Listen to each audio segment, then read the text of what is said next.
The first time Beatrice Nolan stepped off the stagecoach into Walla Walla, Washington Territory in the spring of 1878, she knew the whispers had already started. "The way, Mrs. Henderson clutched her Bible tighter and herded her daughters away from the dusty street corner, told her everything she needed to know about small-town gossip and how fast it traveled. Letters had a way of arriving before people did, and apparently, her reputation had beaten her here by a solid week. She adjusted the faded blue traveling dress that had seen better days and lifted her chin, despite the weight of judgment pressing down on her shoulders. At 24 years old, Beatrice had learned that survival meant keeping your head high even when your heart wanted to crawl into a hole and die. The afternoon sun beat down mercilessly on Main Street, turning the dirt road into a shimmering haze that made the false-fronted buildings waver like a mirage. The general store looked promising enough, with its hand-painted sign proclaiming wholesale and retail goods in cheerful red letters. That was where she needed to go. The telegram she had received 3 weeks ago in Sacramento had offered her a position as a shopkeeper's assistant, and right now that job was the only thing standing between her and complete destitution. As she walked toward the store, dragging her single worn carpetbag behind her, the whispers grew louder. Two women in their Sunday best, despite it being a Thursday afternoon, turned their backs on her completely. A young man tipped his hat, but his mother yanked him away so hard he nearly stumbled into a hitching post. Beatrice pushed open the door to the general store, and a little bell chimed overhead. The interior smelled like coffee beans, leather, and possibility. Behind the counter stood a balding man with wire-rimmed spectacles who looked up from his ledger with a welcoming smile that died the moment he recognized her. "Miss Nolan, I presume," he said, his voice considerably cooler than it had been in his telegram. "Mr. Patterson. Thank you for the opportunity to work here. I am ready to start immediately if you need me." He cleared his throat and looked down at his ledger, not meeting her eyes. "Miss Nolan, I am afraid there has been a change in circumstances. My wife, she received a letter from her sister in Sacramento. About your previous employment." Beatrice felt her stomach drop but kept her expression neutral. "I was honest in my letter to you, Mr. Patterson. I worked in a saloon as a card dealer and singer. I never lied about that." "Yes. Well, my wife feels that having someone of your, shall we say, colorful background working here might drive away our more respectable clientele. I am very sorry, but I cannot offer you the position after all." The words hung in the air like a death sentence. Beatrice had spent the last of her savings on the stage-coach fare to get here. She had exactly $4.37 to her name. "I understand," she said quietly, though she did not understand at all. She had dealt cards and sung songs, nothing more, despite what the rumors suggested. But no one ever wanted to hear the truth when the lies were so much more entertaining. She turned to leave, her vision blurring with tears she refused to let fall, and nearly collided with a man entering the store. He was tall, with shoulders that seemed to fill the doorway, wearing dusty riding clothes and a hat pulled low over his eyes. What struck her most were his hands, reaching out to steady her, scarred and rough but gentle in their touch. "Pardon me, miss," he said, his voice a low rumble that carried a hint of Texas in the vowels. She looked up into his face and was surprised by how kind his eyes were, a startling gray-blue like storm clouds over the prairie. He had a few days' worth of stubble on his strong jaw and a small scar through his left eyebrow that gave him a roguish appearance. "The fault was mine," Beatrice said, stepping aside quickly. She hurried out of the store before anyone could see her cry, walking blindly down the street until she found herself in front of a small church at the edge of town. The building was modest, whitewashed wood with a simple cross on top, and the door stood open in invitation. She slipped inside, grateful for the cool darkness and the privacy. Sitting in the back pew, Beatrice finally let the tears come. She had tried so hard to leave her past behind, to build something new, but it seemed the world was determined to keep her locked in the same box forever. She had made mistakes, certainly, but she had never been what people said she was. Working in the Silver Dollar Saloon in Sacramento had been a matter of survival after her father died and left her with nothing but debts. She had dealt cards because she was good with numbers, and she had sung because she had a decent voice. When the owner's son had tried to force her upstairs one night and she had broken his nose with a whiskey bottle, that was when the real rumors started. The truth did not matter. It never did. "Are you all right, miss?" Beatrice jumped, startled by the voice. She turned to see a woman in her 30s with kind brown eyes and a simple gray dress approaching down the aisle. "I am fine, thank you," Beatrice said, wiping her eyes quickly. "I am Sarah Thompson. My husband is the minister here. You are new in town, are you not?" "I was supposed to be, but it seems Walla Walla has no place for me." Sarah sat down beside her, uninvited but not unwelcome. "I heard about the situation at Patterson's store. Small towns have big ears, I am afraid." "Then you know what they say about me." "I know what they say. I do not know if any of it is true, and frankly, it is not my business either way. What I do know is that you look like someone who could use a friend and possibly a hot meal." Beatrice stared at this woman who was offering kindness without condition.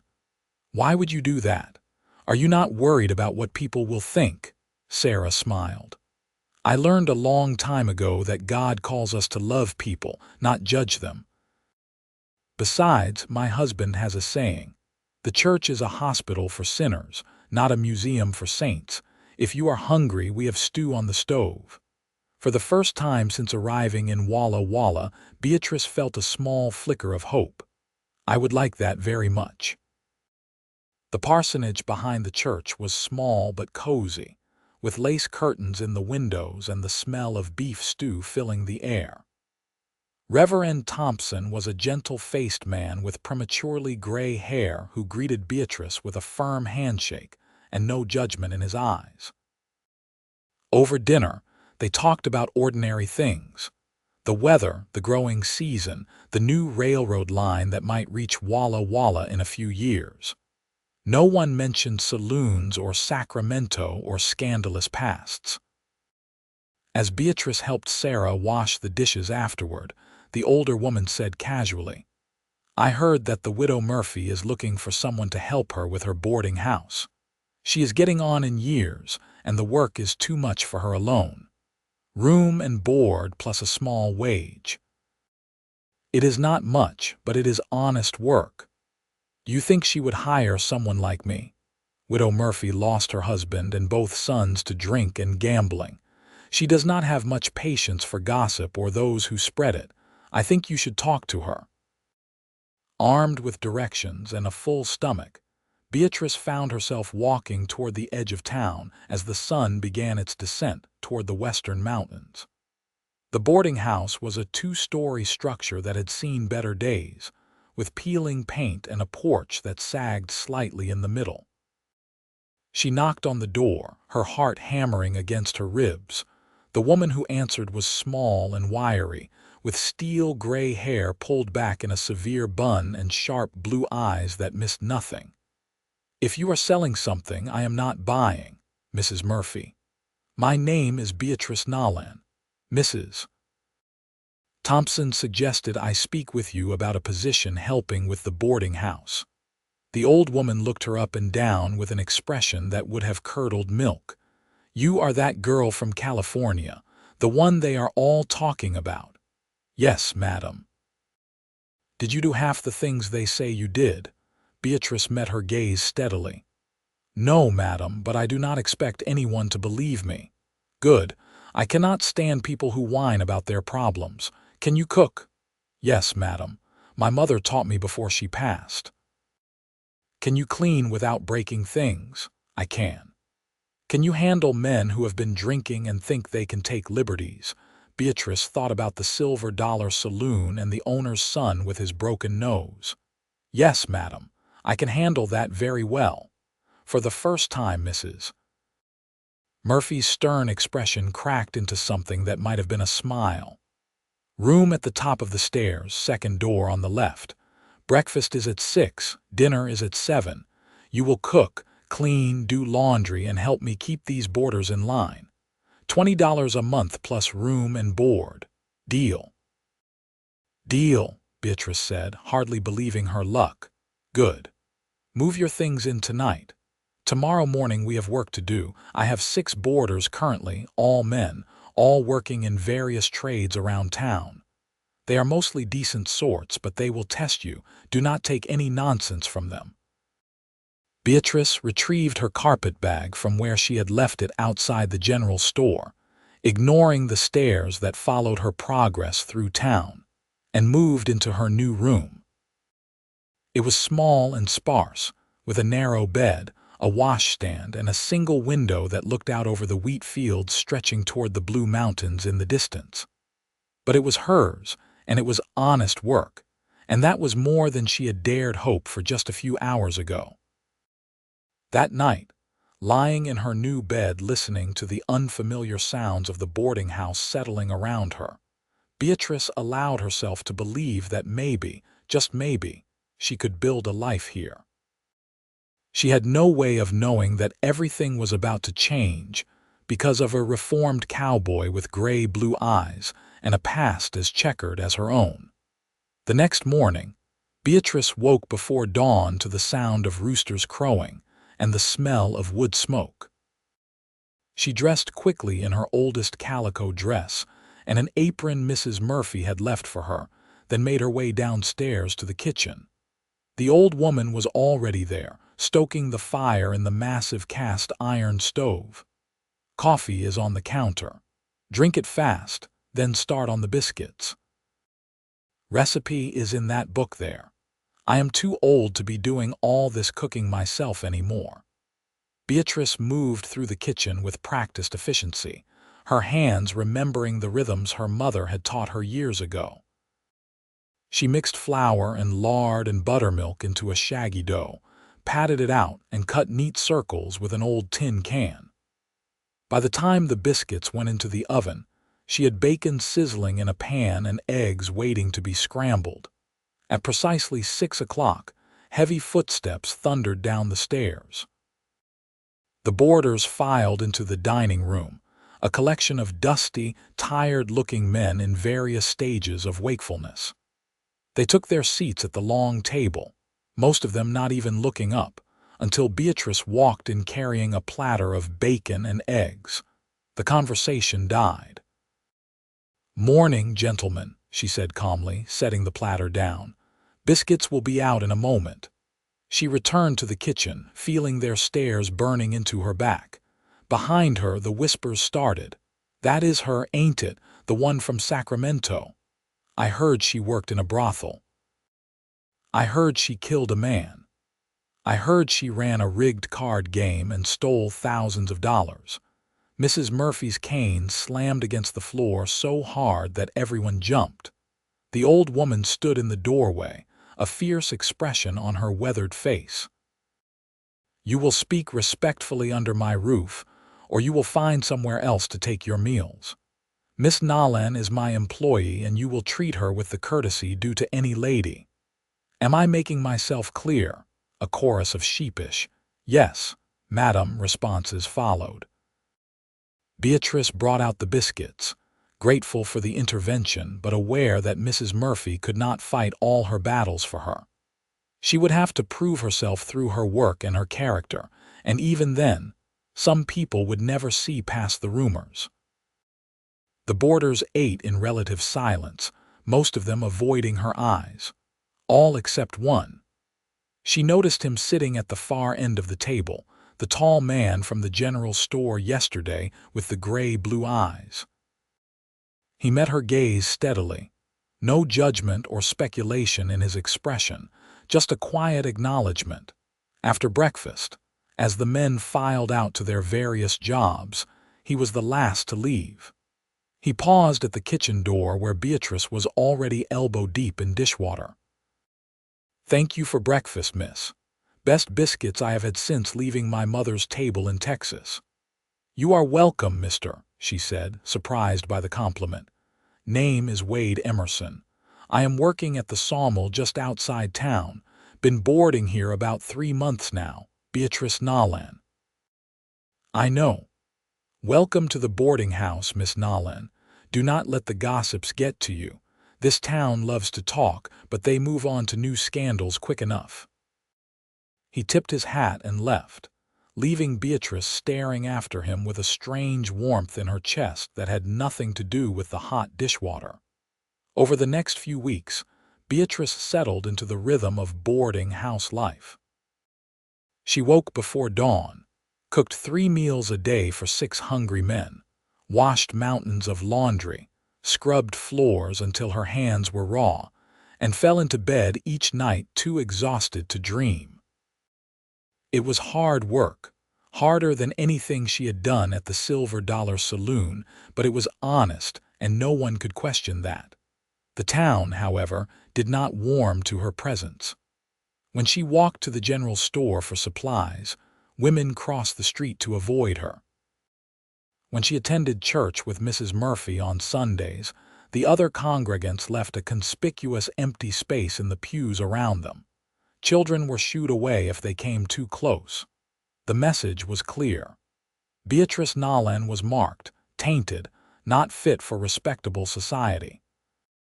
She bore it all with as much grace as she could muster, keeping her head high and her words few. But at night, alone in her small room, the loneliness sometimes felt like it would crush her. The only bright spot in those difficult weeks was Wade Emerson. Unlike the other boarders who barely looked at her, Wade always said good morning and thank you. He complimented her cooking, not in a flirtatious way but with genuine appreciation. When she was carrying heavy baskets of laundry, he would wordlessly take them from her hands and carry them up the stairs. Small kindnesses that cost him nothing but meant everything to her. One evening in early June, about a month after her arrival, Beatrice was hanging laundry in the yard behind the boarding house when she heard raised voices from the street. She recognized one of them immediately as Mrs. Henderson, the Bible-clutching woman from her first day in town. "It is a disgrace, that is what it is. That woman living among decent people, cooking their food, touching their clothes. Who knows what sort of influence she might have?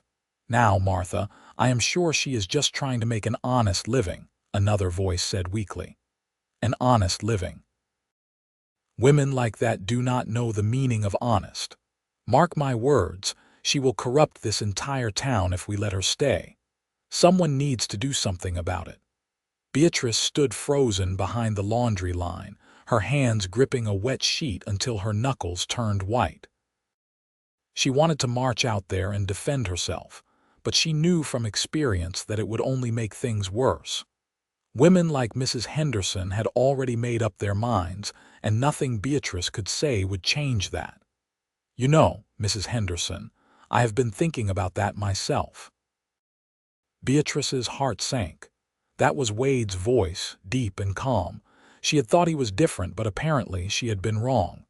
"You have, Mr. Emerson. I am pleased to hear that at least someone in this town has sense." "Yes, madam.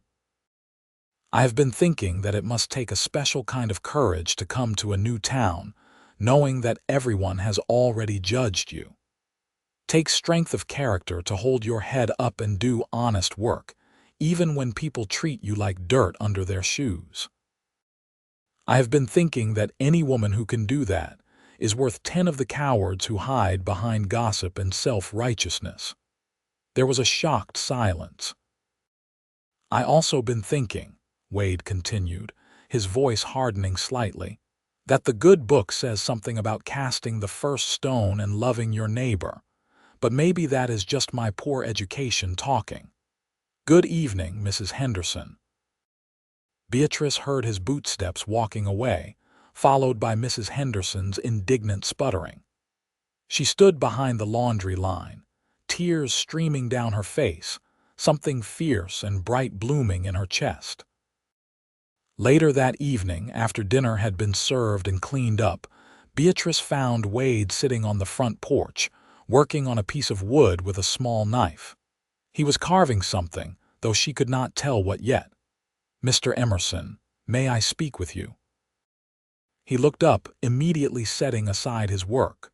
"Of course, Miss Nolan. Please sit." She sat on the porch steps near his chair, folding her hands in her lap. For a moment she did not know what to say. "I heard what you said to Mrs. Henderson earlier. I figured you might have. Sound carries pretty well in the evening air. You did not have to do that. It might cause trouble for you being associated with someone like me." Wade was quiet for a moment, studying her face in the fading light. "Miss Nolan, can I ask you something personal, I suppose? Are you the person they say you are? The rumors and gossip, I mean." Beatrice met his eyes steadily. "No, I am not. I worked in a saloon dealing cards and singing because it was the only work I could find after my father died and left me with his debts. I never went upstairs with the men, despite what people assume. When the owner's son tried to force me, I defended myself, and he spread lies about me in retaliation. But I have learned that the truth does not matter much when people prefer the scandal." Wade nodded slowly. "I appreciate you being honest with me. For what it is worth, I believe you. Why? You do not know me. I know that you work harder than anyone I have ever seen. I know that you are kind to Mrs. Murphy even when she is sharp with you. I know that you never gossip about others despite how they talk about you. That tells me more about your character than any rumor could." Beatrice felt tears threatening again. "Thank you. That means more than you know. You are welcome." He picked up his carving again, his knife moving in smooth, practiced strokes. "Can I share something with you, since we are being honest? Of course. The reason I understand your situation is because I have been there myself. I was not always a sawmill worker making an honest wage. Before I came to Walla Walla, I rode with some rough men. Cattle rustlers, claim jumpers, that sort of thing. Never killed anyone, but I stole plenty and hurt some folks who probably did not deserve it. I was young and angry and stupid, and I thought the world owed me something because my daddy died in the war and left us with nothing." Beatrice stared at him, surprised by this revelation. Wade Emerson seemed so solid, so steady and respectable. "What changed?" she asked quietly. "Got shot in a robbery that went wrong. Ended up in the care of a doctor and his family in Oregon Territory. They nursed me back to health even though they knew what I was. The doctor, he told me that my past did not have to define my future, but only I could decide who I wanted to be. So I decided to be someone different. Came here, got honest work, and started over. Does the town know? Some do. Most do not care much since I am a man. That is how the world works, I reckon. Men get second chances easier than women do. It is not fair, but it is the truth."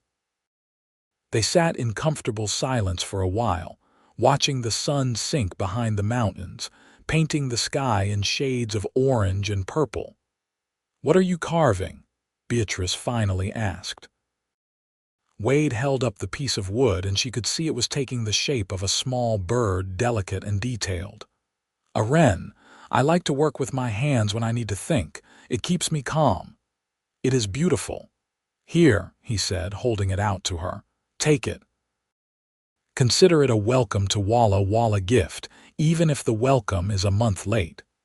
I could not possibly accept that. You worked so hard on it.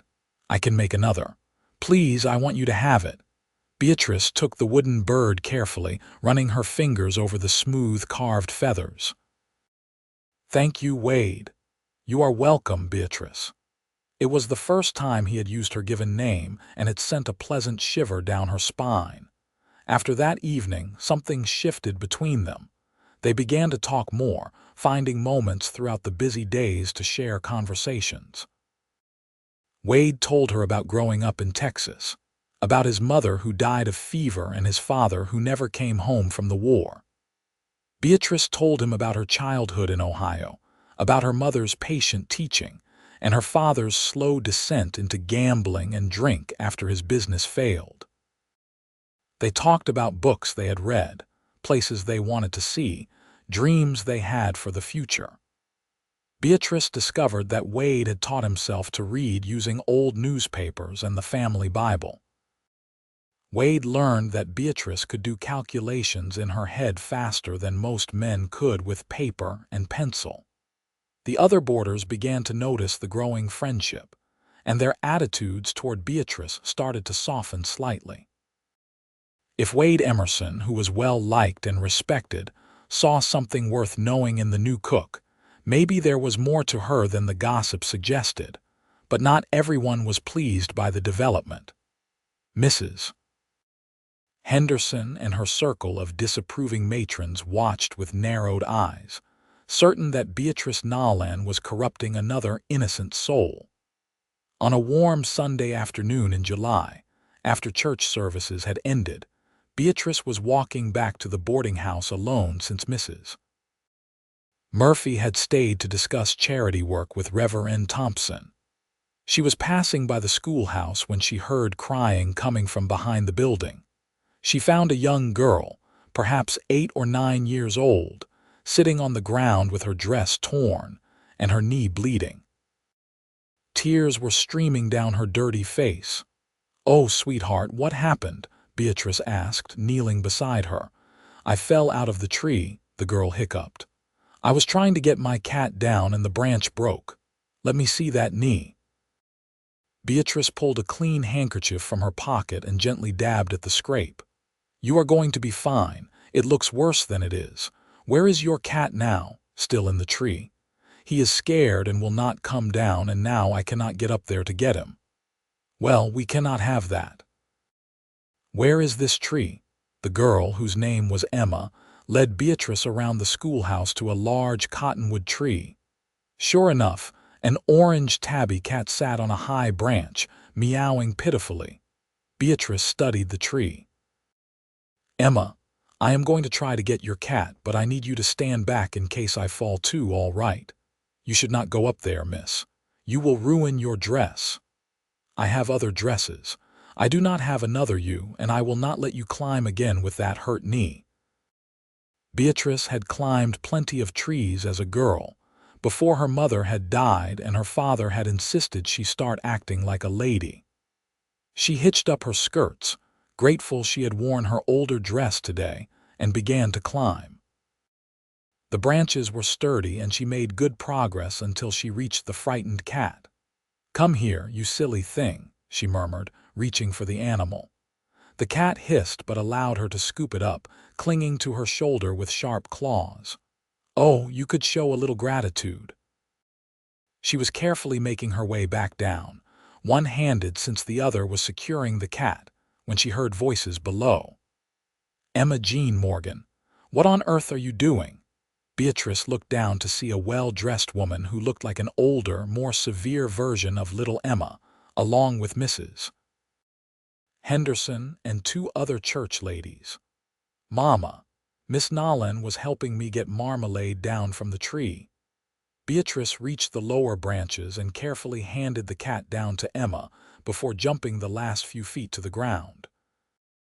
She landed awkwardly, stumbling slightly, and felt her dress tear on a piece of bark. "Miss Nolan," Mrs. Morgan said icily, "while I appreciate you retrieving my daughter's cat, I must insist that you stay away from Emma in the future." Beatrice felt like she had been slapped. "I was only trying to help. She was hurt and crying. Nevertheless, I do not want someone of your, shall we say, background associating with my daughter. Emma, come here this instant." Emma looked confused and upset. "But Mama, she was helping me. She was nice." "Emma, now." The little girl walked slowly to her mother, clutching her cat and looking back at Beatrice with big, sad eyes. Mrs. Henderson and her companions wore identical expressions of righteous satisfaction. "You should be ashamed," Mrs. Henderson said. "Using a child's distress to worm your way into decent society. We see through you, Miss Nolan." Beatrice felt anger flare hot in her chest. "I was helping a hurt child. Nothing more. If you see something shameful in that, perhaps you should examine your own hearts instead of mine." She turned and walked away with as much dignity as she could muster, her torn dress flapping against her legs and her hands shaking with suppressed emotion. Behind her, she heard the women's scandalized gasps. By the time she reached the boarding house, tears were streaming down her face. She went straight to her room, not wanting anyone to see her like this. She sat on her narrow bed, staring out the window at the wheat fields, and wondered how much more of this she could endure. A soft knock on her door made her quickly wipe her eyes. "Yes, it is Wade. Are you all right, Mrs. Murphy said you came in looking upset." "I am fine." "Beatrice, please, let me in." She opened the door, and the concern on his face nearly made her start crying again. Without a word, he stepped into the room, leaving the door open for propriety's sake, and took her hands in his. "What happened?" She told him about Emma and the cat and Mrs. Morgan's cruel words. As she spoke, she watched Wade's jaw tighten and his eyes grow stormy. "That is ridiculous. You were being kind and they punished you for it. That is how it is, Wade. That is how it will always be. No matter what I do, no matter how hard I try, they will always see me as something shameful. Then they are fools." He squeezed her hands gently. "Beatrice, look at me." She met his eyes, those gray-blue eyes that always seemed to see straight through to her soul. "I know what it is like to feel like you will never escape your past. I know what it is like to work hard and try to be better and still have people look at you like you are dirt. But I also know that the opinions of small-minded people do not define your worth. You are good and kind and strong, and anyone who cannot see that is not worth your tears. You are just saying that to make me feel better. I am saying it because it is true. I am saying it because over the past 2 months, I have watched you face cruelty with grace and loneliness with courage. I am saying it because somewhere along the way, I have come to care about you a great deal, and it tears me up to see you hurting." Beatrice's breath caught. "Wade, what are you saying?" "I am saying that I think about you from the moment I wake up until I fall asleep at night. I am saying that your smile is the best part of my day. I am saying that if I had my way, I would take you far away from this judgmental town and spend the rest of my life proving that you deserve to be cherished, not condemned. But I am scandalous. I am ruined, at least in the eyes of society. Being associated with me will only hurt your reputation." Wade laughed, but there was no humor in it. "Darling, I am no saint either. I have stolen cattle, jumped claims, and run from the law more times than I can count. The only difference between us is that I am a man and you are a woman, and the world is not fair about such things. But I do not care about any of that. I care about you." Beatrice felt her heart pounding so hard she thought it might burst from her chest. "You called me darling. Did I?" "I suppose I did." He smiled, that crooked smile that made her insides turn to honey. "Is that all right?" "Yes, more than all right. So can I court you properly? Take you for walks, bring you flowers, bore you with my terrible attempts at poetry. You write poetry, God no, that was a joke. I can barely write a decent sentence, but I will try if it will make you happy." Beatrice laughed through her tears. "I do not need poetry, I just need you." Wade reached up and gently wiped the tears from her cheeks with his thumbs. "You have me, for as long as you want me." "That might be a very long time. Good."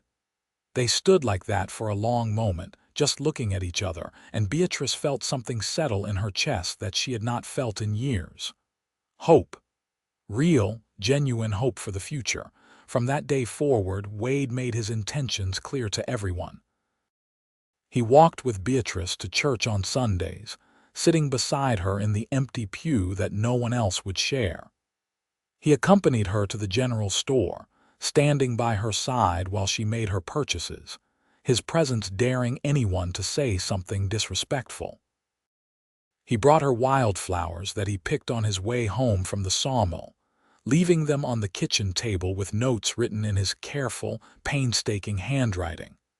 The town did not know what to make of this development.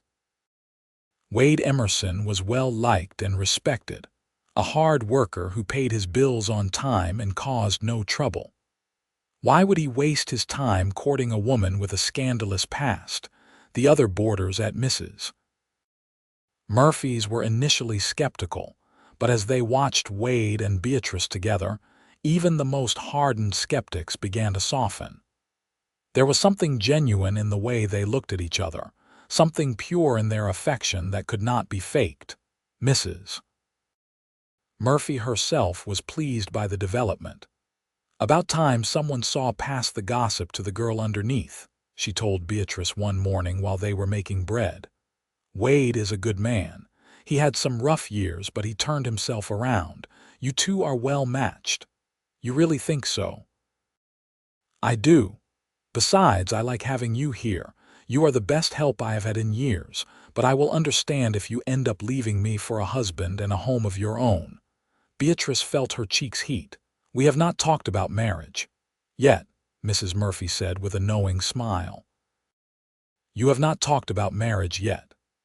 As summer turned to autumn, Wade and Beatrice's relationship deepened. They spent their precious free time together, walking along the creek that ran through town, sitting on the boarding house porch in the evenings, talking about everything and nothing. Wade taught her to whittle, though her attempts were clumsy compared to his skilled work. Beatrice taught him to cook, and they spent several memorable evenings in the kitchen making a mess and laughing until their sides hurt. But the town's judgment did not disappear. If anything, their relationship seemed to intensify the gossip and speculation. Women like Mrs. Henderson whispered about what sort of spell Beatrice must have cast to trap a decent man like Wade.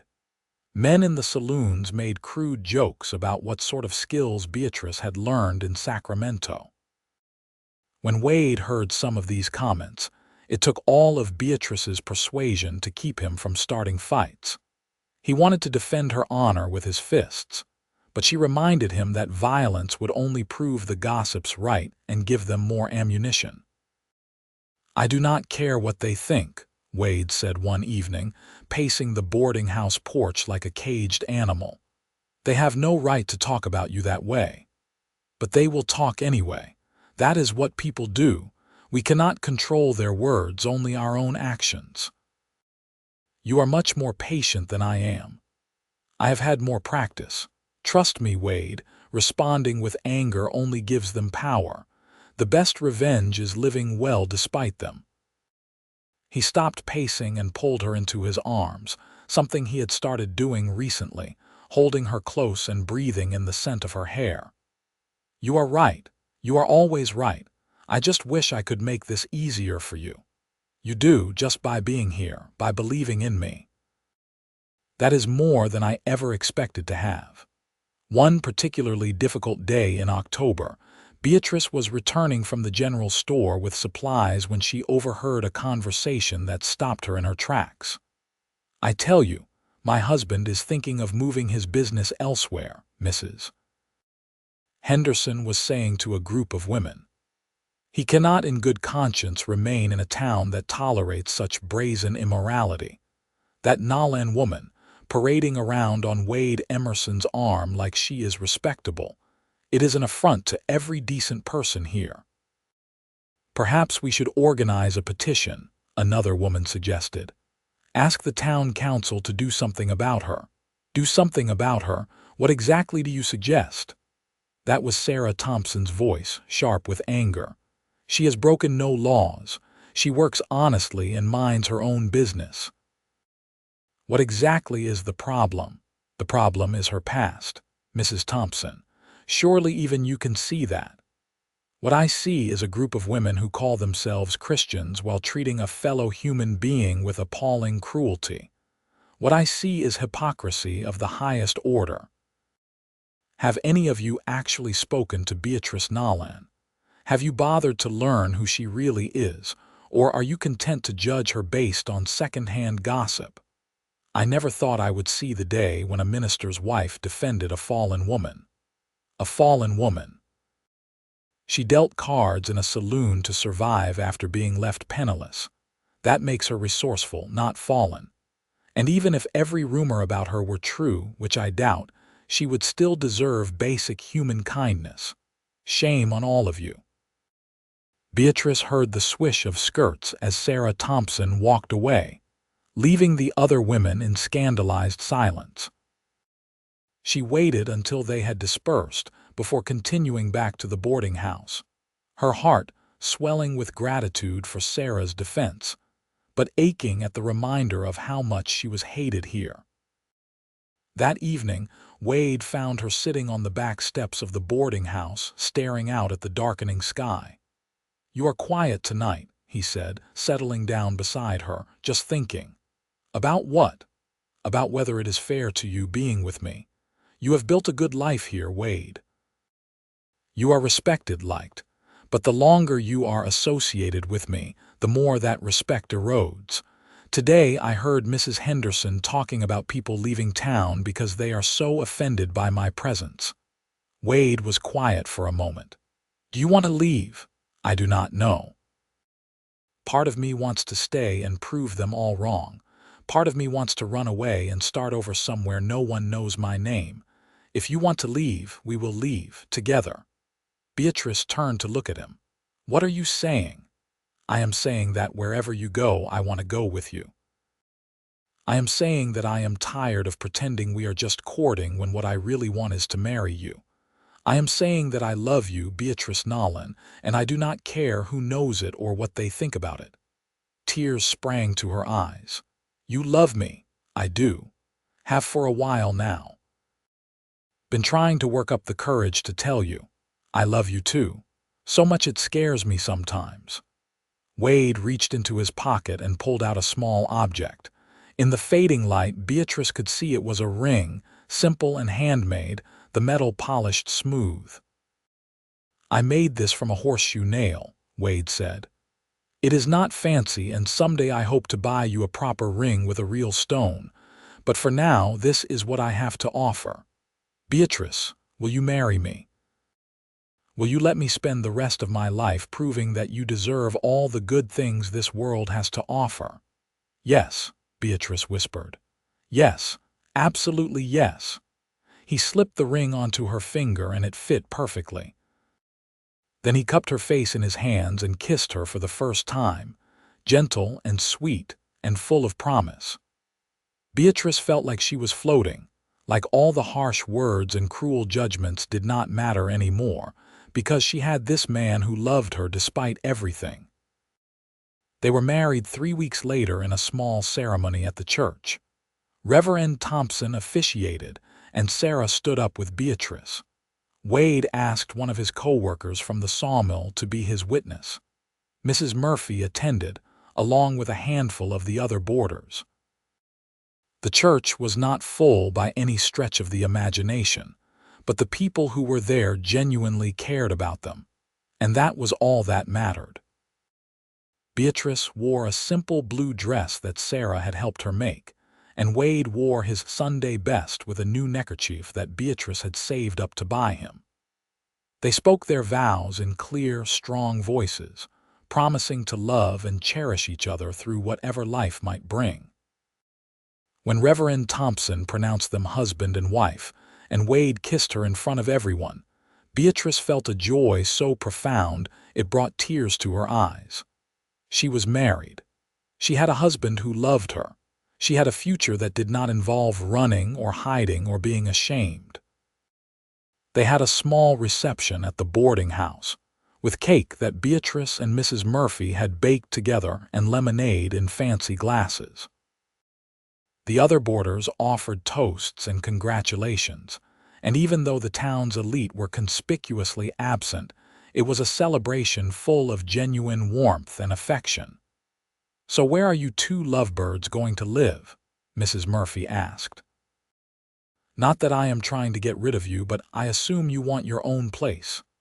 "Actually," Wade said, his arm around Beatrice's waist, "we have been talking about that. Beatrice, do you want to tell them? Wade has been saving money for a while now, and we have decided to buy a piece of land just outside town. We are going to build a house there." "A real house?" Sarah asked, her eyes lighting up. "Well, a small house to start," Wade clarified. "I will build it myself with help from the sawmill crew. Just a couple rooms at first, but with room to expand as we need." "That is wonderful," Mrs. Murphy said. "But you will stay here until the house is finished, of course. I need my cook." They did stay at the boarding house for another 5 months while Wade spent every spare moment working on their house. Beatrice often joined him after finishing her work, bringing him lunch and helping with whatever she could. It was slow, exhausting work, but watching the house take shape board by board was thrilling. The house was small and simple, just a main room with a kitchen area, a bedroom, and a small loft that could be used for storage or possibly children someday. But it was solid and well built, with a stone fireplace that Wade spent weeks getting perfect and real glass windows that let in the morning light. In April of 1879, nearly a year after Beatrice had first arrived in Walla Walla, they moved into their new home. Wade carried Beatrice over the threshold while she laughed and protested, and then they stood in the middle of their empty main room, holding hands and looking around at what they had built together. "It is perfect," Beatrice said. "It is barely furnished and needs about 100 improvements," Wade countered. "It is ours. That makes it perfect." They furnished the house slowly, buying or making one piece at a time as they could afford it.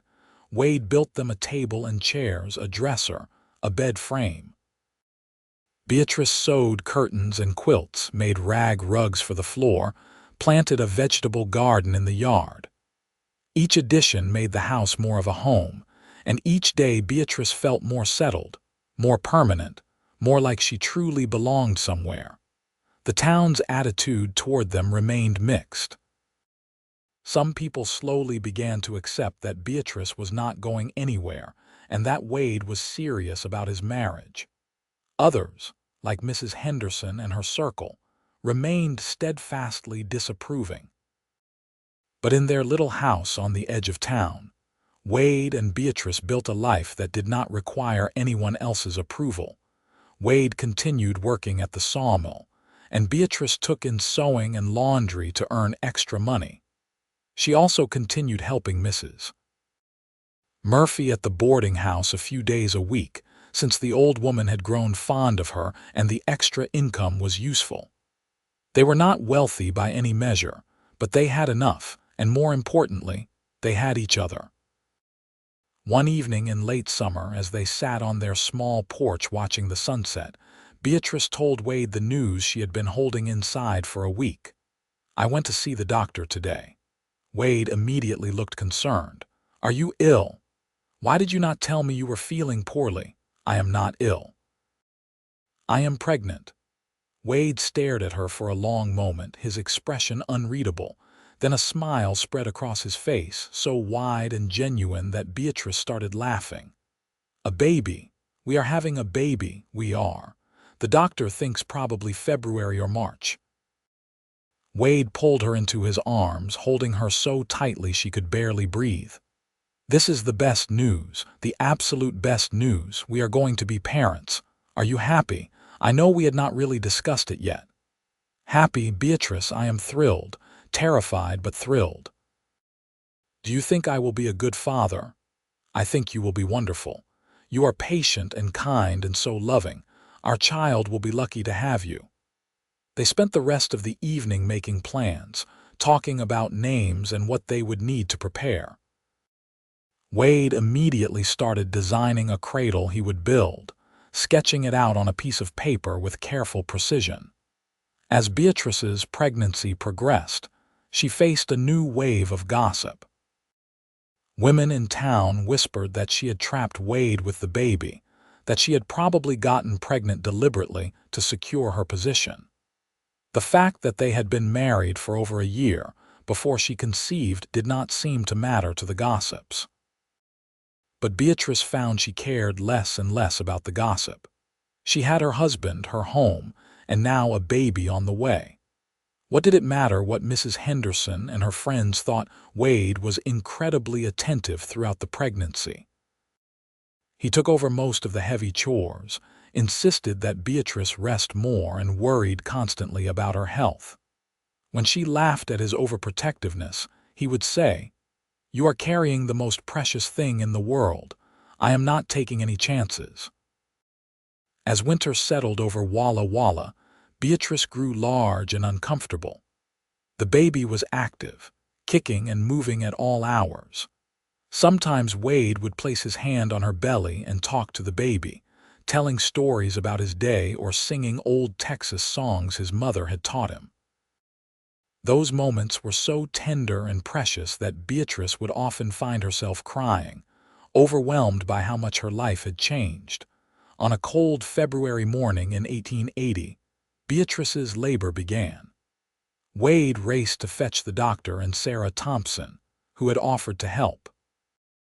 The labor was long and difficult, lasting well into the night.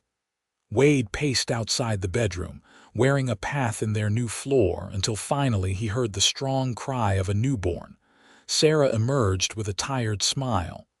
"You can come in now, Papa. You have a son." Wade practically ran into the bedroom.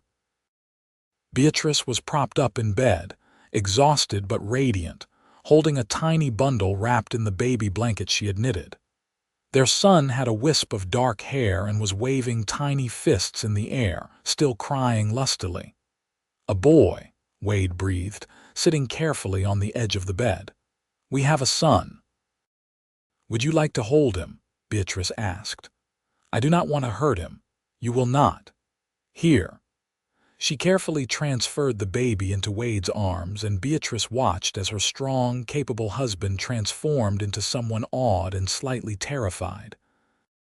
Wade looked down at his son with an expression of such pure love that it brought fresh tears to Beatrice's eyes. "He is perfect," Wade whispered. "Absolutely perfect. What should we name him?" They had discussed names endlessly, but had not settled on anything definite. Now, looking at their son, Beatrice knew exactly what his name should be. "Thomas," she said. "Thomas Wade Emerson, after your father." Wade looked up at her, his eyes suspiciously bright. "Are you sure?" "I am sure. Your father may not have come home from the war, but he gave you life. This is a way to honor that." "Thomas Wade Emerson," Wade repeated, testing the name. "Tommy for short. Hello, Tommy. Welcome to the world, son." The baby stopped crying and seemed to focus on Wade's face, though Beatrice knew newborns could not really see much yet. But it felt like a moment of connection, father and son meeting for the first time. The weeks after Tommy's birth were a blur of sleepless nights and endless feedings, and learning how to care for a tiny human. Beatrice was grateful for Wade's help. He changed diapers without complaint, walked the floor with Tommy when he would not settle, and took over all the household chores so Beatrice could rest. When Sarah came to visit with a basket of food and baby clothes, she found Wade doing laundry while Beatrice napped with the baby. "You are going to spoil her," Sarah teased. "Most men would not be caught dead doing laundry." "Most men are idiots," Wade replied, wringing out a cloth diaper. "Beatrice just gave me a son. The least I can do is wash some clothes." Sarah's husband, Reverend Thompson, began making regular visits to the Emerson home for prayer and conversation. He saw the love and devotion between Wade and Beatrice, the way they worked together as true partners, and he began speaking about them in his sermons, though he never used their names. He preached about grace and second chances, about loving your neighbor and not judging others. He reminded his congregation that Jesus spent his time with sinners and outcasts, not the self-righteous. Some people heard and began to reconsider their treatment of Beatrice. Others, like Mrs. Henderson, remained stubbornly convinced of their own righteousness. As Tommy grew from a tiny newborn into a chubby, smiling infant, something interesting began to happen. Women who had previously shunned Beatrice started to soften when they saw her with the baby. There was something about a mother with her child that transcended scandal and gossip. One day in early summer, when Beatrice was at the general store buying supplies with Tommy strapped to her chest in a sling Wade had made, Mrs. Morgan approached her. This was the same woman who had forbidden her daughter Emma from associating with Beatrice nearly 2 years ago. "Mrs. Emerson," she said, her voice stiff but not hostile. "I wanted to apologize for my behavior when we first met. I was hasty in my judgment of you." Beatrice was so surprised she nearly dropped the sack of flour she was holding. "Thank you, Mrs. Morgan. That means a great deal. My daughter Emma has not stopped talking about you since you helped her with her cat. She asks about you regularly. I realize now that I denied her the acquaintance of a kind person because I was more concerned with appearances than character. I hold no grudge, Mrs. Morgan." "That is generous of you. Perhaps, if you would not mind, Emma could visit you sometime. She is quite taken with babies and would love to meet your son." "I would like that very much." It was a small gesture, but it represented a shift. If Mrs. Morgan, one of the town's more prominent women, was willing to associate with Beatrice, others might follow. True to her word, Mrs. Morgan brought Emma to visit a few days later. The little girl was now 10 years old and completely enchanted with baby Tommy.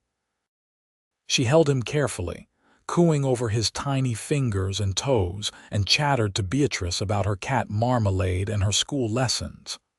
"Are you really good at numbers like people say?" Emma asked. "I am fairly good at mathematics, yes. Could you teach me?" "Miss Patterson at school is not very patient when I do not understand something." Beatrice glanced at Mrs. Morgan, who nodded. "I would be happy to help you with your studies, Emma." And so began an unlikely friendship.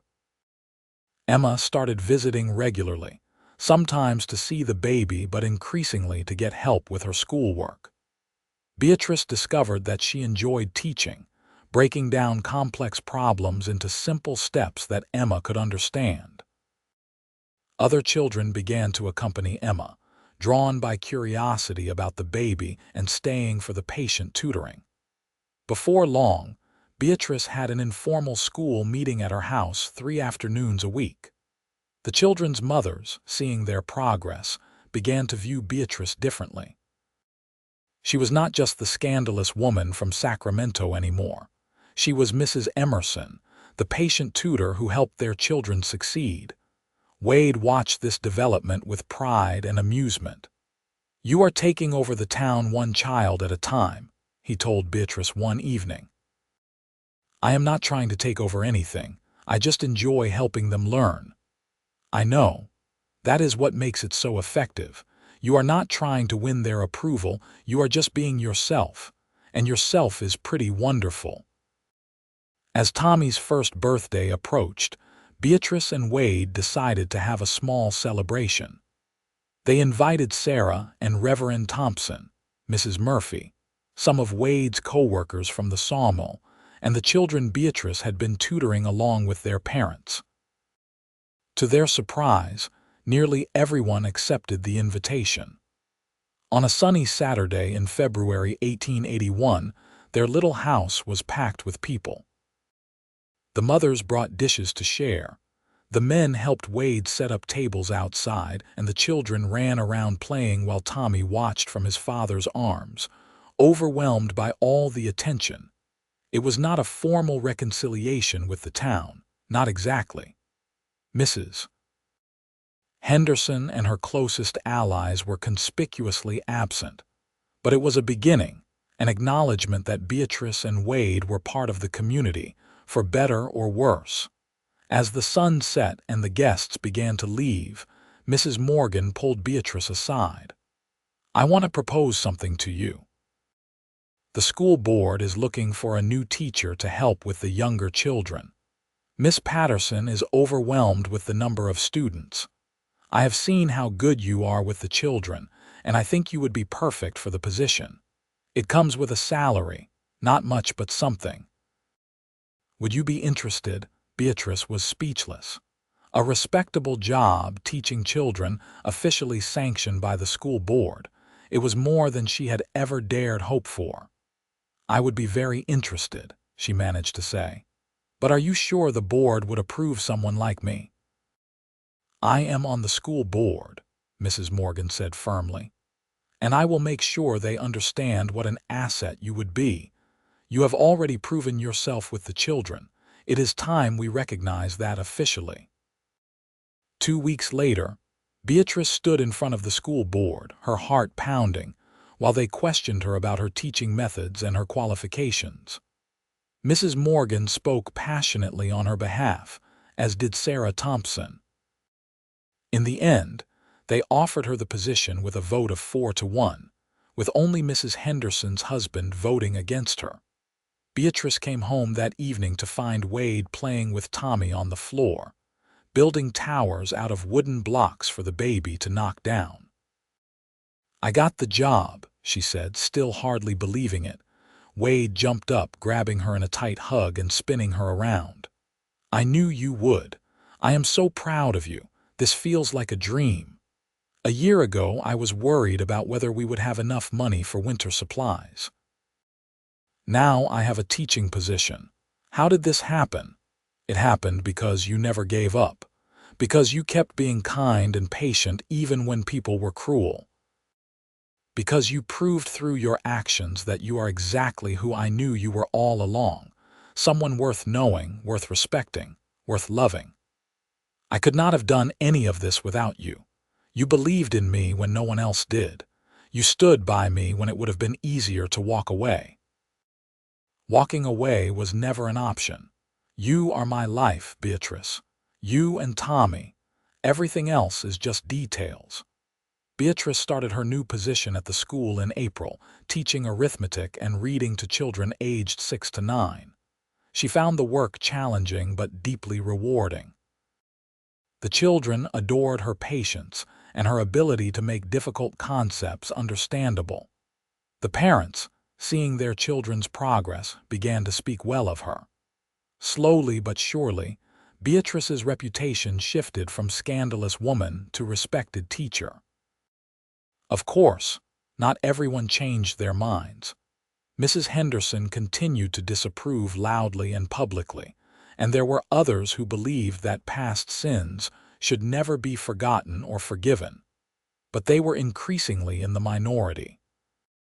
Most people were too busy with their own lives to maintain years-long grudges, especially when the object of that grudge was proving herself daily through honest work and good character. In the summer of 1881, Wade was offered a promotion at the sawmill to become a foreman, overseeing a crew of workers and managing production schedules. The position came with a significant increase in pay, enough that they could start saving toward expanding their house. "We could add another bedroom," Wade said, spreading out plans on their kitchen table. "And maybe a proper parlor. We could even build a covered porch all the way around the house." "Why do we need another bedroom?" Beatrice asked, though she had a suspicion. Wade looked up at her with a grin. "Well, Tommy is going to need his own room eventually, and I was hoping we might fill that second bedroom with another baby or two if you want." "I want," Beatrice said, smiling. "I definitely want." They broke ground on the house expansion in August, working on it slowly over the course of the year. Wade did most of the construction with help from his sawmill crew, while Beatrice planned the interior layout and dreamed about how they would furnish the additional space. In the meantime, Tommy grew into a curious toddler who loved exploring everything and getting into trouble. He had Wade's gray-blue eyes and Beatrice's dark hair, and he was absolutely fearless, climbing on furniture and running on his stubby little legs before he had fully mastered walking.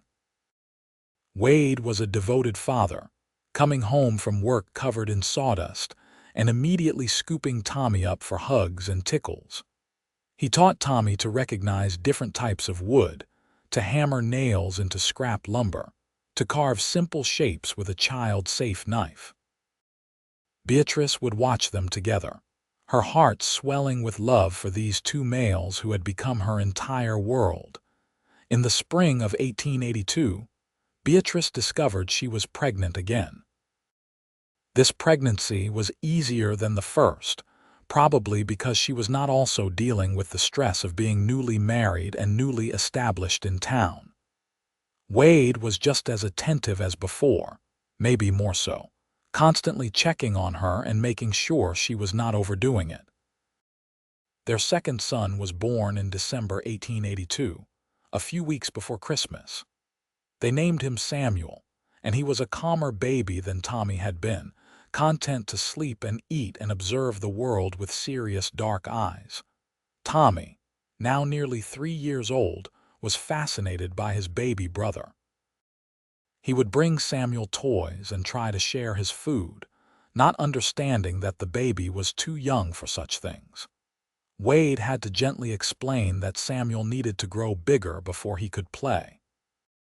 With 2 young children and their expanded house now complete, the Emerson household was chaotic, but happy.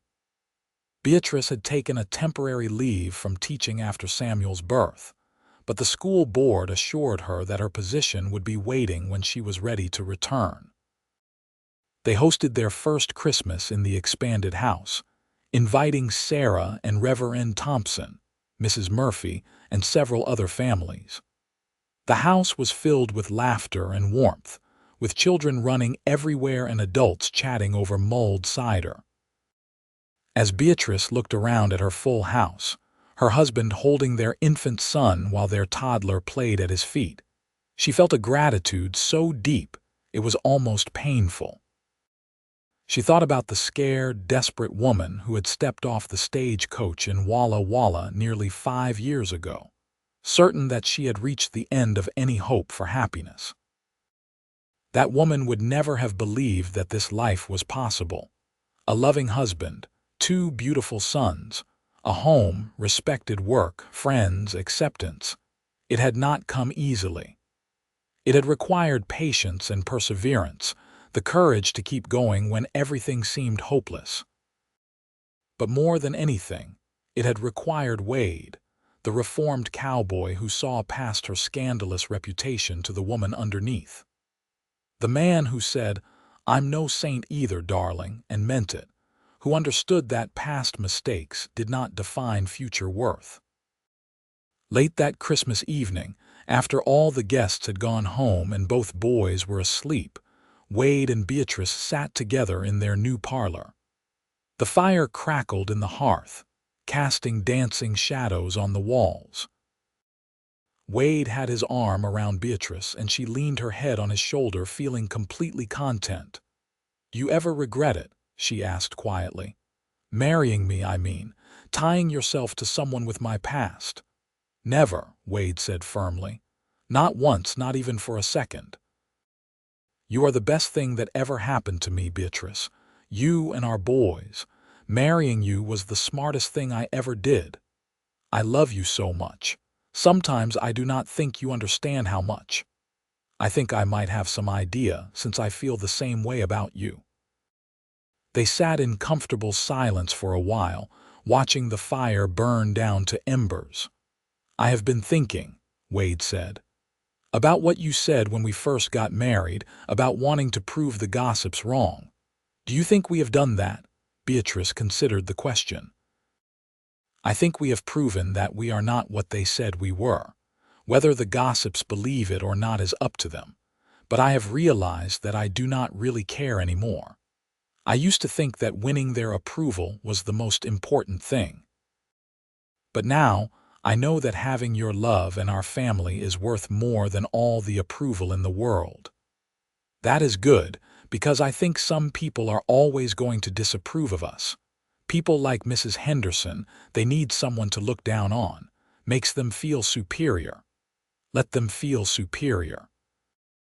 I have everything I need right here. Wade pulled her closer, pressing a kiss to the top of her head. So do I, darling. So do I. The years that followed were not without challenges. There were harsh winters when money was tight and they worried about having enough food. There were illnesses that kept Beatrice up all night with sick children, praying they would make it through. There were disappointments and setbacks, moments of doubt and fear.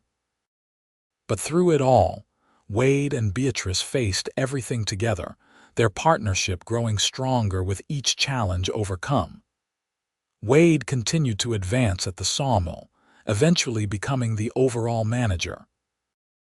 Beatrice returned to teaching when Samuel was old enough for school himself, and she discovered a passion for helping children that went beyond just arithmetic and reading.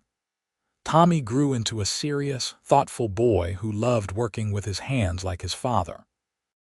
Samuel was more bookish and dreamy, preferring to read and draw rather than build things. Both boys adored their parents and each other, and the Emerson household was known throughout Walla Walla as one filled with laughter and love. In 1885, when Beatrice was 31 and Wade was 33, they welcomed a daughter into their family. Little Rose Emerson had her father's eyes and her mother's delicate features, and from the moment she was born, she had both her parents and her brothers wrapped around her tiny finger. The town that had once judged Beatrice so harshly had changed, as had she. She was no longer the scared woman with the scandalous past, and Walla Walla was no longer the place that had rejected her. They had grown together, changed together, learned together. Mrs. Henderson never did change her mind about Beatrice, maintaining her disapproval until she died in 1887, still convinced that proper society was crumbling because of women like Beatrice Emerson. But by then, almost no one was listening to her anymore. In contrast, Mrs. Morgan became one of Beatrice's closest friends. She often remarked that she was grateful her daughter Emma's tree-climbing incident had forced her to see past her own prejudices. Emma herself grew into a confident young woman who credited Mrs. Emerson with teaching her that it was more important to be kind than to be proper. As the years passed, Walla Walla grew from a small frontier town into a thriving agricultural center. The railroad finally arrived, bringing new people and new opportunities. The Emersons became pillars of the community. Wade serving on the town council, Beatrice continuing to teach and eventually becoming the head teacher at the school. Their house on the edge of town, the one Wade had built with his own hands, expanded again to accommodate their growing family. They added a workshop for Wade's woodworking hobby, a larger kitchen where Beatrice could teach Rose to bake, bedrooms for the boys as they grew too old to share. The wooden wren that Wade had carved for Beatrice during their courtship held a place of honor on the mantel above their fireplace. It was a reminder of where they had started, two broken people who had found healing and hope in each other. On a warm evening in the summer of 1895, Wade and Beatrice celebrated their 17th wedding anniversary. Their children, now 15, 13, and 10, had gone to spend the night with friends, giving their parents a rare evening alone. They sat on the porch Wade had built, looking out over the wheat fields that stretched toward the mountains. Wade's hair was starting to gray at the temples, and Beatrice had laugh lines around her eyes. They were no longer the young couple who had scandalized the town, but a middle-aged pair who had built a life together through work and love. 17 years, Beatrice said, shaking her head in wonder. How did that happen? One day at a time, Wade replied, taking her hand. "Same way we will make it to 50 years and beyond. Do you remember when I first arrived in Walla Walla, when Mr. Patterson refused to hire me at the general store? I remember you nearly running into me as you fled the store, trying not to cry. I thought my life was over. I thought I would never be anything more than my past mistakes." Wade lifted her hand to his lips, pressing a kiss to her knuckles. "Your past was never a mistake, Beatrice. It was the path that led you here to me, to our life together. I would not change a single thing about it. Not even the gossip and the judgment, not even that. Those challenges made us stronger. They taught us what really matters." Beatrice leaned her head on his shoulder just as she had done so many times over the years. "What really matters? This, us, family, love. Everything else is just noise." They sat in comfortable silence as the sun set, painting the sky in brilliant shades of orange and purple. Somewhere in the distance, a dog barked. Closer by, crickets began their evening song. "Wade," Beatrice said softly. "Yes, darling. Thank you for saying I'm no saint either all those years ago. Thank you for seeing me when everyone else was looking through me. Thank you for letting me love you, for building this life with me, for giving me everything I never knew I wanted." As darkness fell and the stars began to appear, they remained on the porch, two people who had found redemption and happiness in the most unlikely of places. The town that had once judged them had become their home. The scandals that had defined them were now footnotes to a much larger, more important story.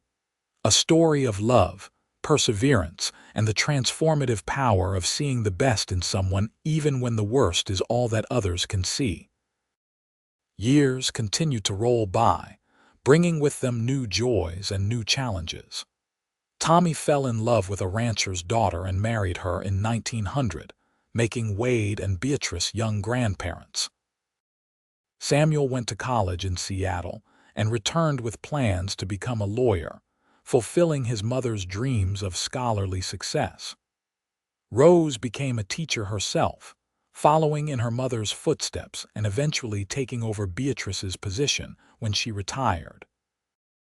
Wade and Beatrice watched their children build their own lives, offering advice when asked, but mostly just providing the steady, loving support that had defined their own marriage.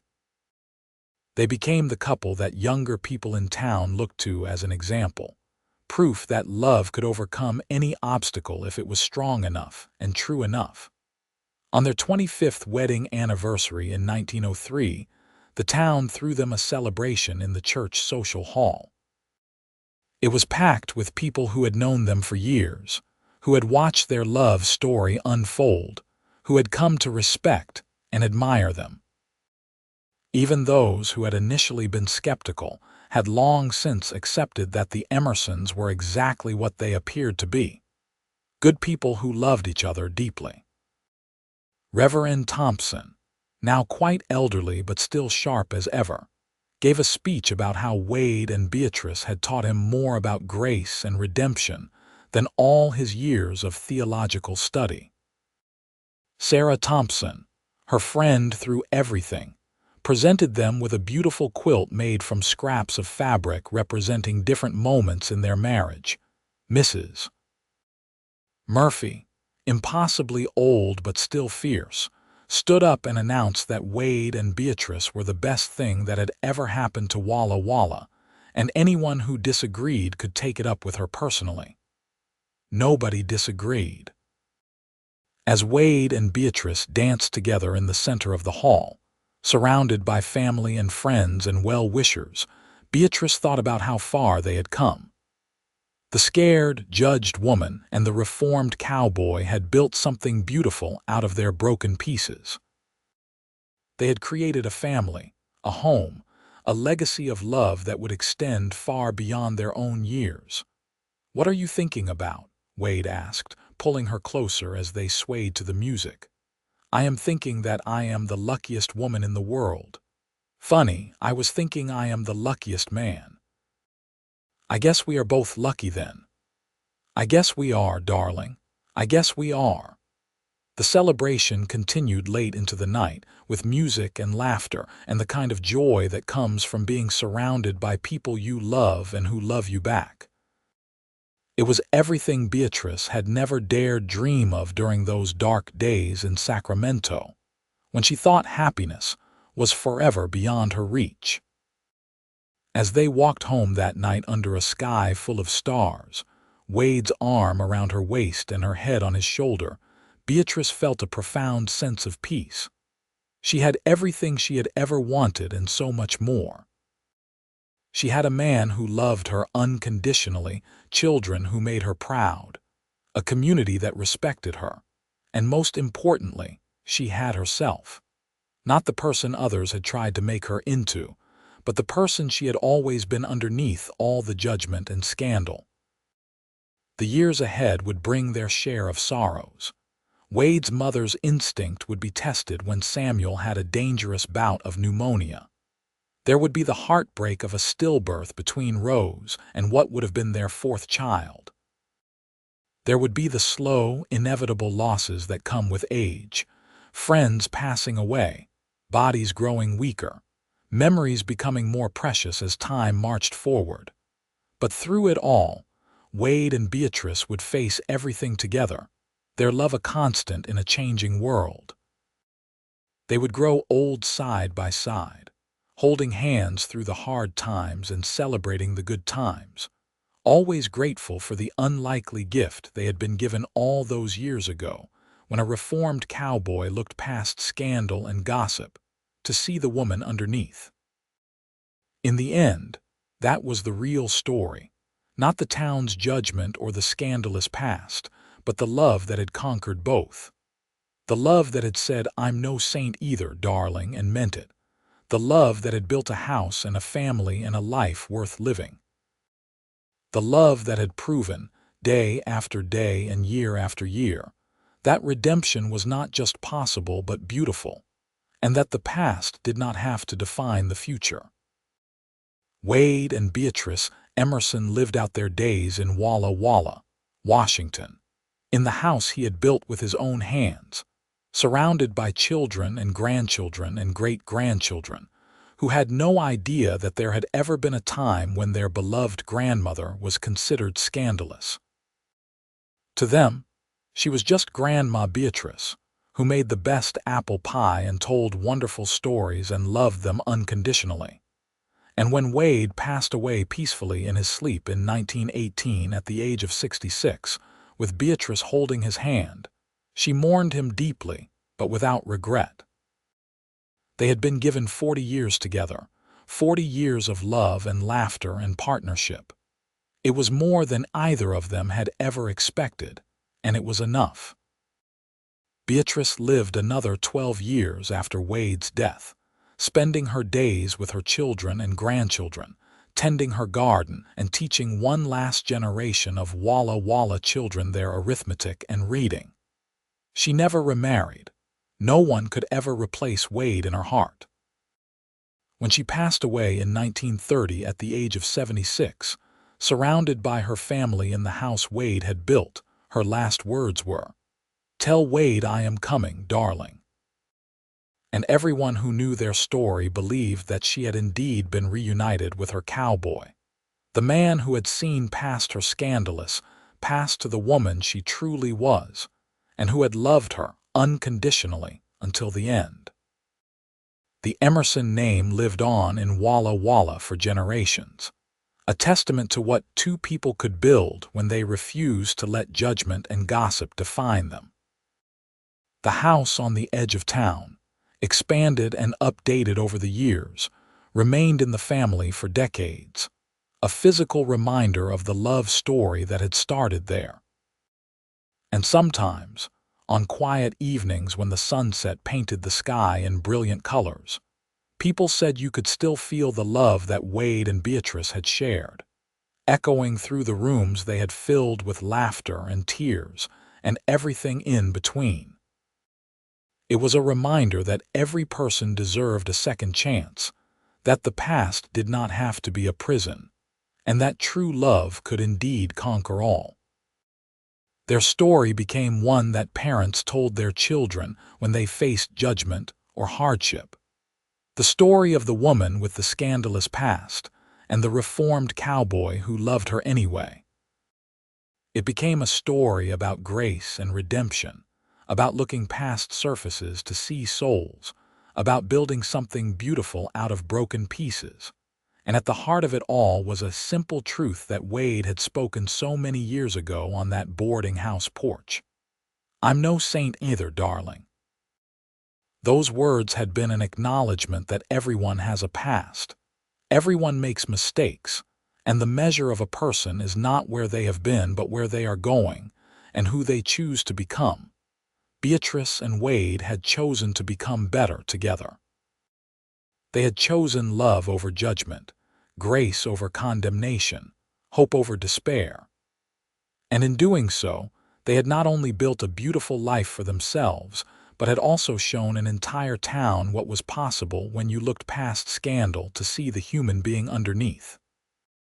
Their legacy lived on in their descendants, in the school where Beatrice had taught, in the sawmill where Wade had worked, in the church where they had been married, and in the memories of everyone whose lives they had touched. They had started with nothing but each other, two people the world had cast aside, and they had built an empire of love that spanned generations. That was the true story of Wade and Beatrice Emerson, not a story of scandal and redemption, though it was that too, but a story of love triumphant, of two souls finding each other in the darkness and creating light together. It was a story that proved the power of seeing people as they truly are rather than as rumor paints them, and of the transformative magic that happens when someone says, "I believe in you," and means it with their whole heart. And so the story ends not with scandal or judgment, but with love. Deep, abiding, transformative love that conquered every obstacle, silenced every critic, and built something eternal out of what seemed like ruin. It was the kind of love that changes lives and echoes through generations, the kind of love that proves that no past is so dark that it cannot be redeemed, and no judgment so harsh that it cannot be overcome. Wade and Beatrice had found each other in a small town in Washington Territory in 1878, two people whom the world had decided were not worthy of respect or happiness. But they had proven the world wrong, day by day and year by year, building a life that was rich in all the ways that truly matter. Their story became legend in Walla Walla, passed down through generations as proof that love really could conquer all, that redemption was always possible, and that sometimes the people society judges most harshly are actually the ones with the biggest hearts and the strongest spirits. In the end, the town that had once judged Beatrice for her scandalous past came to honor her memory and cherish the legacy she had built with her reformed cowboy. The whispers of scandal faded into history, replaced by stories of love, devotion, partnership, and the kind of life well lived that inspires others to be better, to love more freely, to judge less harshly, and to remember that everyone deserves a second chance at happiness. That was the gift that Wade and Beatrice gave to Walla Walla and to everyone who knew their story. The gift of hope, the promise that no matter how dark the past, the future could still be bright if you had the courage to reach for it, and someone who believed in you enough to reach for it with you. And what greater legacy could anyone leave behind?